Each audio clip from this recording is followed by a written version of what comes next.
What is up, NFC East football fans, and welcome into another edition of the NFC East Roundtable powered by BetUS. Week 1 is in the books, and we turn the page to Week 2, where we have a full slate of incredible games just around the corner, including a divisional matchup right here in the NFC East. So without further ado, let's get into previewing Week 2 with all the fellas, Gary, J-Tuck, KB, and Rio. Fellas, Week 2 is here, and we're going to start right where I know everybody in here wants to start, and that's talking about the interdivisional battle between the two fellas who lost this past weekend. Gary and J-Tuck got it done. The Commanders and the Giants did not. They put their 0-1 records on the line. One of them has to leave this game with a W. We're going to find out on Sunday afternoon who it is. Before we dive into previewing that game, let's take a look right now on BetUS as far as who is favored to win this game. We'll pull up BetUS right now, take a quick peek as I scroll, and there it is. And once again, it's a coin toss. KB knows all too well, essentially, at this point. Last week, it was pretty much a coin toss for his Giants against the Vikings. Game didn't feel like a coin toss. Similar situation this weekend. Giants on the road against the Commanders. The Commanders are a 1-point favorite. That game has an over-under of 43. If you want to get in on that game and all the other Week 2 games, make sure to use the promo code on BetUS, YouTube150. That'll get you a 150% sign-up bonus, up to $2,000 on your first 3 deposits. So we're going to start with that game. Excuse me. By the way, I'm just realizing, did I show this? I didn't show this screen, did I? The whole time I thought it was up. It was up on my end. It wasn't up on your end. So let me backtrack in showing you, by the way, that I wasn't making these lines up. Right here on BetUS, Giants, slight dog, Commanders, slight favorite, over-under of 43. So a low over-under. I don't think it's anything shocking there. But the game is supposed to be super close. I'm going to ask you fellas if you think the same way. I'm going to start, however, with the two guys that aren't involved in this game. Gary, I'll turn to you first. We'll sit back. A couple of losses for these guys last week as you got to sit back after your Friday night W with the Eagles. How do you see the first divisional match of the year going between the Commanders and the Giants? Well, first off, I know I've spoken very highly of JD5 and it's just his development and what we saw Week 1. I think the world of this player, but division games tend to be close. I don't think in terms of matchup that this is a close matchup, but for whatever reason, when you play in division, the game just finds a way to be close. That's just the way that this thing goes. So I have Washington in a close game. Maybe some people think that, JD5 might get turned and be player of the week, go out there and go crazy. He absolutely has the capability to do that. And obviously the Giants showed us nothing. And that in large part has to do with Daniel Jones. I wasn't sure if KB was actually out there booing Daniel Jones. KB, were you one of the guys out there? I was not. You were not? Okay. No, I'm too far. I'm too far away. It wasn't worth the drive. That makes a lot of sense. But yeah, again, guys, like I feel like Washington is going to win this football game. It's just a matter of how much. And I just can't give anybody in division, multiple touchdowns. I just don't think it works that way. J-Tuck, how do you see this one going down between these two in a matchup where I think it's going to help determine the rest of the season to some degree? If the Giants start 0-2, it's going to be a rough uphill climb, and you can say the same for the Commanders with their rookie quarterback. How do you see it going down? Yeah, the battle of the beatings here. But I would have to lean towards Washington, right? I feel like, one, they have the better quarterback. And two is if there's anything I know about Dan Quinn, he's going to get pressure. He's going to get pressure on Daniel Jones. We already talked about before, the Giants offensive line not be able to protect him. So I feel like this Washington Commanders defensive front is going to be able to get to Daniel Jones, cause pressure. And I just don't think they have enough playmakers to keep up with Washington. I feel like ultimately Jaden Daniels can be the game changer, can be the difference, and I'll take him over Daniel Jones. We did that this offseason when we listed our quarterbacks. But I think it's going to be a close matchup, right? An NFC East battle, but I'm leaning towards Washington to cover in this game 1.5. I actually take them by 3, but let's get it. But why be greedy? Why be greedy? Yeah. Throw it up to 6. Why don't you? KB's like against the wall while J-Tuck's talking. Yeah, he's just like, I'm just sitting back there, Listen, now Daniel Jones shaved, man. Has he shaved or anything because bearded Daniel Jones, he ain't look too hot, man. Yeah. The aura's gone. The aura's gone. So he didn't look good without it either. What's left for him. I don't know. The aura never existed. Yeah. If you being No, frank. it never was there. What it was those uniforms that unbalanced everything and balanced everything. So yeah, that's what it was. Broke everything. Yeah. Rio, in week 1, your Commanders lost by 17. KB, your Giants lost by 22. So in order to be, in order of the pursuit of fairness here, I got to start with Rio, who had the slightly better day this past week. Rio, this could be an opportunity for your rookie quarterback to get his first ever W, and it could be a divisional win nonetheless. Talk me through how you think this is going to go between the Commanders and the Giants. I know you see 2-3 possession ball games and you think those games were similar. Our game was actually competitive. We were in it in the late parts of the second half. It just got a little ugly late. I can't say the same thing about KB's Giants, but Jaden Daniels' first ever game, Dan Quinn's first time coaching a home game in DC. We're having a halftime show. Wale is performing at halftime. We brought the gold pants back for the first time since changing the name to the Commanders. We're turning up on them boys. We're going to win the game. I think we're going to win the football game, but I think it's going to be one of those NFC East games. Like, I think it's going to be like a 1-point game. They're going to do enough to stay in it.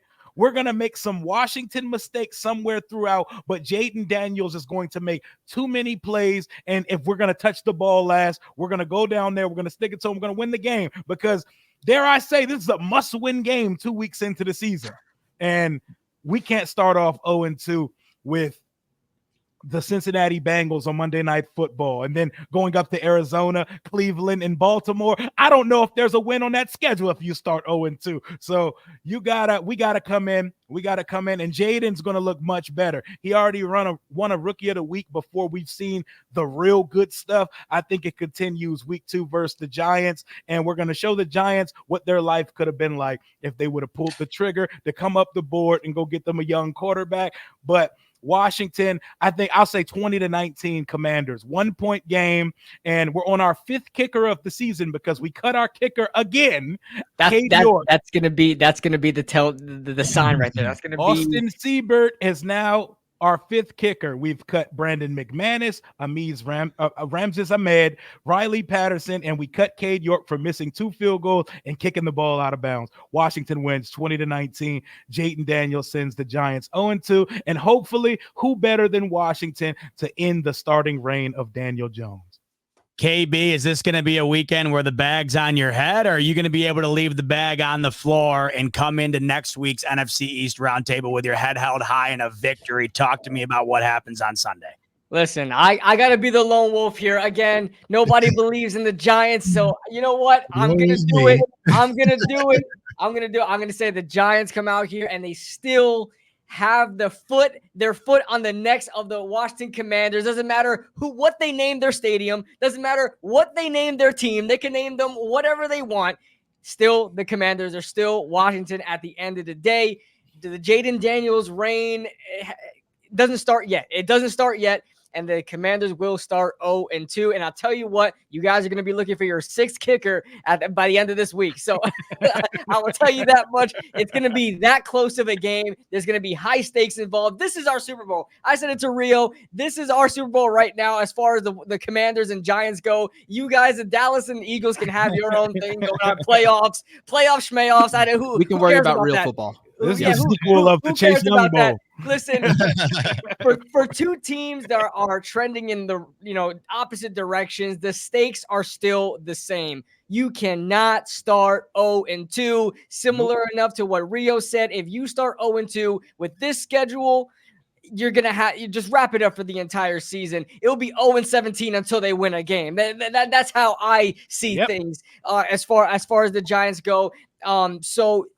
As we talked about last week, how I felt like week 1 against Minnesota was a must-win game. Well, that we did not win that game. So now this one's a must-win game, and you got to slam on DEFCON 1. Forget about DEFCON 5, 4, 3, and 2. You got to go straight to 1. something's got to give. Your back's against the wall. You got to fight back. You got to fight back for some pride. This is the team that you're supposed to get a rebound on. If you can't beat the Washington Commanders in their second game as a unit with the new head coach, new quarterback, if you can't do that, who are you going to beat? I mean, I won't have confidence you beating Carolina because we faced them in Germany. So, and anything can happen there. So, you got to beat this team. I say the Giants come out and establish something. You know, Malik Neighbors, although everybody's saying, well, who's going to throw him the ball? He still leads all rookie wide receivers in receiving yards. He has 66 yards, and nobody has anything higher as far as rookie goes so far. So right now, even though he has Daniel Jones as his quarterback, Malik Neighbors is that good. Is he healthy? He's gonna play. He's gonna play because somebody was talking about him in the after practice, and he didn't seem like he was showing any signs of not playing. So, and he's already was dealing with some injuries during I believe he's dealing with an ankle thing during the preseason. So I think it's not anything to worry about. We'll see what happens. This time it's a knee, so I don't know what's going on there, but expect Daniel Jones to take off his glasses, take off those Clark Kent glasses, and turn into Superman against the Washington Commanders. I feel like Deonte Banks is going to have himself a little bit of a redemption game. You know, he was actually had some good wins against Justin Jefferson, but you know, that touchdown one-on-one, I mean, I don't expect him to win that one. And then that first reception, I mean, he completely blew by Deonte Banks. I expect him to try to get some redemption here, and especially Brian Burns and Kayvon Thibodeau. We talked about Daniel Jones, how he turns into Superman versus the Commanders. Kayvon Thibodeau, the exact same thing against the Washington Commanders. In his career, his very short career, he has 5.5 sacks against the Commanders in just 2 years so far. So I expect Kayvon Thibodeau to go out there and ball again. He also said in the presser prepping up for this game, he said Washington is not even a rival. That's a lot of talk for a team that got killed by Sam Darnold. So that tells me there is some confidence there. There is some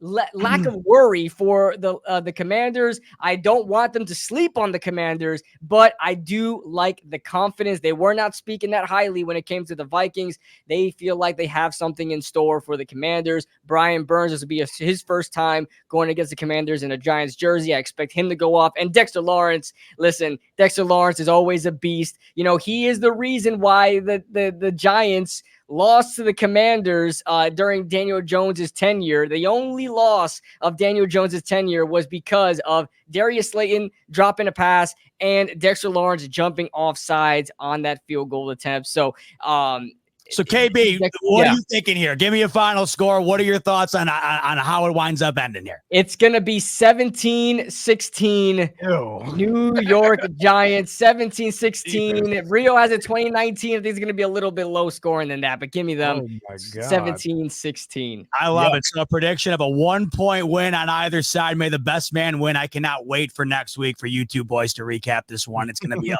lot of fun. Let's transition to the 1 p.m. window on Sunday where the Dallas Cowboys, 1 p.m. What the hell is going on? You never see that. Cowboys taking on the Saints this upcoming Sunday in week 2 at home. J Tuck, the Cowboys look damn good against the Browns, but the Saints, they looked, I mean, I know it was the Panthers, but 47 points out of the Saints. I think that still shocks some people. The Cowboys a 6-point favorite in this one. What do you think ends up happening between Dallas and New Orleans? Well, you're 1,000% right. Cowboys Nation, no new games. That's not Tuck's vibe. I will not be in the building for that one. Way too early for me to do football. Like, that's kind of what they do. Overall, though, I think it's going to be a good matchup, right? I think it's going to be a lot of energy in the building, even though it's a noon game. New Orleans, Dallas, it's always Saints and Cowboys. It's always jam-packed out there in AT&T Stadium. But overall, I'm expecting the Cowboys to win this game and ultimately cover. The Cowboys traditionally have played much better at home, especially on the offensive side of the ball. So I expect things to be clicking for Dak Prescott, CeeDee Lamb. Not sure if Jake Ferguson is going to give it a go because we dodged a huge bullet last week with this only being a bone bruise versus like a tear of the ACL. So I think overall offensively, the Cowboys are going to want to get the ground game involved a little bit more with Rico and also Ezekiel Elliott, because y'all was hating on Zeke, but Zeke got in the end zone, still doing his thing. And then also, huh? I was just about to hate on him. Oh, okay. But overall, I think our offense is going to be a little bit too much for their defense. They like to do a lot of different things, but I feel like our trenches with our offensive line has much improved with Tyler Guyton, Tyler Smith, and also Cooper Beebe, which is my next door neighbor. So I think Cowboys win this game. I think defensively, even though they were able to put up, 40 plus points versus the Carolina Panthers, I feel like with this Mike Zimmer scheme and with this talent that the Cowboys defense has, we're going to be able to overwhelm the Saints front. They have Tulis Fuaga, who was extremely high on that Oregon State, played well in his first game, but it's only his second game, right? So you're going to go up against DeMarcus Lawrence and Micah Parsons and, Marshawn Nealon and some of those guys and Osa Dickey-Zua. So I feel like the looks and the different schemes that we'll be able to get is going to be able to cause some hesitation with Derek Carr, get him to freeze a little bit in the pocket, and we know what that Dallas Cowboys pass rush will be ultimately to be able to get to the quarterback. So, the main thing is going to be, you're going to hear this pretty much throughout the season. Stop the run, stop the run, stop the run. The Saints are going to try to get Alvin Kamara involved. If we shut that down, we make them play behind the chains and put them in passing situations, the Cowboys defense is going to eat. So I had the Dallas Cowboys going out there and win this game. I would say probably by 14. I like it. Another dominant victory for the Cowboys, says Jay Tuck. Gary, you feel the same? Who goes 2-0 in this one? The Saints or the Cowboys? This is Cowboys all day. And I think the way that this game ends up playing out, I completely agree with Jay Tuck. This defensive line is going to overwhelm. They're going to overwhelm New Orleans. And I just think in this position, when you have a guy like Kamara who has to get established in this game, Derek Carr is going to be a turnover machine against this Cowboys defense if they can't get that run game going. That's the prediction for me. I think they win by double digits. I don't necessarily have it at 14, maybe 10, but Dallas is a good football team. There were a lot of distractions coming into this year, and a lot of it was contractual. Well, now that those are over and done with, I think Dallas has more answers and they have questions right now. I'm going with the Cowboys. Rio, what are your thoughts? You got a similar outcome? Definitely a similar outcome. I know Dallas is good for an early season stinker to a bad team. Last year, see the Arizona game. They are good for one of those a year. I don't think it's this week. I think Derek Carr turns back to the guy we know who he is. I think a lot of the he saw the tweets. He saw the Spencer Rattler tweet. He sees everybody looking at the new girl, and he's like, nah, I got to show him what I'm capable of doing. But I think he's going to revert back to his old ways. 27-17 Dallas. I don't see the Saints having a chance for real in this game. KB, you going to make it 4 for 4 here on Dallas? Yeah, I'm going to say Dallas comes out and wins this game. Listen, their defense is very dominant. And it's on all, all positions. Their defensive line, linebacking core, and their secondary, of course. So I think it's going to be too much for the Saints. I know, listen, the Saints, it's been really fun watching the Saints on social media with Derek Carr and all of them, like celebrating like they just beat the best team in the NFL when they beat the worst team in the NFL. Granted, it was a crazy game, 47 points, but I think the Saints have another type of opponent against the Dallas Cowboys. I would like that they stay scrappy with the Cowboys, but I don't see them winning. I'm gonna take the Cowboys in this one. The Philadelphia Eagles go from Friday night football to Monday night football, and they're taking on an Atlanta Falcons team that lost to a Steelers team that did not score a touchdown. We also know Kirk Cousins. He ain't primetime Kirk. He's daytime Kirk, and this is not where he thrives. It's also the Philadelphia Eagles home opener, one of the toughest places to play in the league. Gary, it feels like everything's stacked against Atlanta here, but how do you think this one goes down on Monday? Well, stylistically, look what Pittsburgh did, right? They were coming into the game. They were going in with their second string quarterback in Justin Fields. Clearly, they were going to be running the ball. And yet, after rushing the football 41 times in that game, they still allowed efficiency, right? They still couldn't stop it.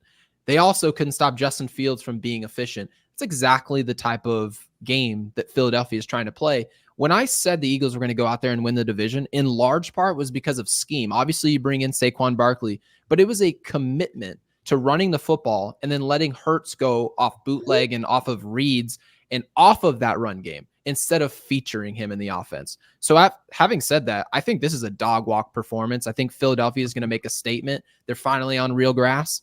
Right. I'm going Philadelphia by multiple touchdowns. It's going to be a domination. Ooh. J-Tuck, you got your Cowboys going 2-0. You got the Eagles staying up top there with you at 2-0 as well? Yeah. I feel like this is a game that the Eagles easily handle. I feel like they're going to be at home. The link is going to be turned up to the max. We all know what that environment's like. It's going to be too much for Kirk Cousins. And I just feel like the talent of Philadelphia is just going to overwhelm the Falcons. And like I said, when you go back to the Brazil game versus the Green Bay Packers, you really didn't see everything clicking. And I think some of the conditions may have had something to do with that. But it's like, what happens if this Eagles offense really clicks, right? What happens if they actually get Johnny Wilson involved too? Like, there's so many different layers to this team with their talent. I just think it's going to overwhelm the Falcons. So I got them winning this game easily. Pretty much probably be a snooze fest unless you're betting on the game on BetUS, which we all be. If I'm going to sit back and watch the Eagles win, I'm damn sure going to get some money off. And they're a big favorite, too. They're nearly a touchdown favorite as well in this game at home against the Falcons. Rio, you think it's a dominant night for Philly, or does Kirk Cousins have something in his bag on Monday night? Kirk Cousins is like a gold jacket wearer at 1 o'clock on Sundays, but in prime time, he's a different guy. He's a guy I know very well from my time here as a Commanders, Redskins football team fan, but I think it's closer than the guys have it, but Philly's going to win the game. I think they're still fine-tuning something. Atlanta, kind of like Washington, they're fine-tuning some things. They got a whole new staff and regime there that they're trying to rein in under Raheem Morris and company. Kirk is still trying to get back from an Achilles rupture. You know, that's not an injury, especially at his big age. That's not an injury where you could just come back immediately. And it looked like a guy that's not fully 100% there yet in week 1 versus the Steelers. And they absolutely sick TJ Watt on Kirk for the entire afternoon. I'm not sure the Eagles have a rusher that's going to be that dominant, but the Eagles offense is going to be too much for the Atlanta Falcons to handle. Raheem Morris is going to have that defense humming. It's not going to be humming yet in week 2. Give me Philadelphia 24-16. KB, you making it 4 for 4 on the Eagles?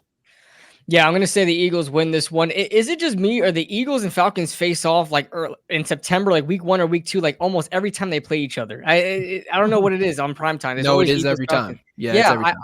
I always remember that the Eagles. But as far as the game goes, Kirk Cousins, we may see Michael Penix sooner than we initially thought. Kirk Cousins does not look good. It seemed like he may be having a tough time coming off of that ACL injury that he suffered last year. So I don't know what type of Kirk Cousins we're going to get, because I don't think even if it wasn't a daytime, he wasn't going to play well, in my opinion. I think the Eagles have an easy win here. I'm going to take them to win probably by like 2 touchdowns.